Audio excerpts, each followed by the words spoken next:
Chicago, Chicago, that toddling town. Chicago, Chicago, I will show you around. I love it.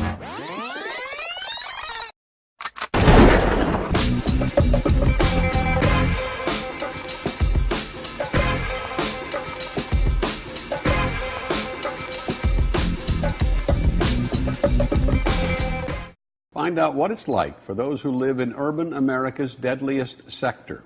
Dozens of people have been shot in the last week. Shooting violence has gotten so bad in Chicago that gunfights are breaking out now at existing crime scenes. On street corners, in parking lots and living rooms. 52 people were shot, 8 of them killed, in a wave of violence across the city. An epidemic of violence. Sometimes the shots hit, sometimes they don't.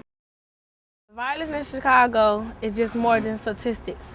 Youth struggle with this epidemic every day. I do not feel safe in my neighborhood because of the gang violence. I sometimes feel safe, but most of the time it's like, what if something happens right now? I have witnessed violence on a few occasions. Like one time I was coming home from school with my brother, and he said, "You're gonna see something today and I don't want you to tell anybody about it." And I'm like, okay then. And then we went around the school and there were like 2 rival gangs. And then he got into the middle of it and he told me, oh, stay with my friend. So I was staying with my brother's friend like next to his side. And then this other guy from the crowd like came into the middle and him and my brother started fighting. And then I was like, what the hell's going on? While youth deal with violence every day, there are organizations who are trying to help decrease violence. Violence interrupter is people who used to have like a higher authority towards the streets, who trying to better themselves. And the reason they call them violence interrupter is because we try to prevent shootings up front before anything happens. Interrupter. Oh, the tip of the day of a violence interrupter. Basically, what I do is I hang out with the target population, which is 16 to 24, no matter where they be at, if they be on the street corners, if they be in a gym, if they be anywhere where trouble could trigger off, I try to be around them and I try to pick the hottest areas in my beats and try to hang out with them just in case if something do go on, I'll be there to try to prevent it before it escalates to something else or somebody getting shot. I'll be there with them. I just hang out with them and try to keep them on a positive motive or doing the right thing. Well, I know for me, when I was working with the Peace and Leadership Council, we were able to take a group of students to DC for a National Youth Summit. And that was a really powerful experience for me because I saw the change that the students I was able to take with me went through over that trip.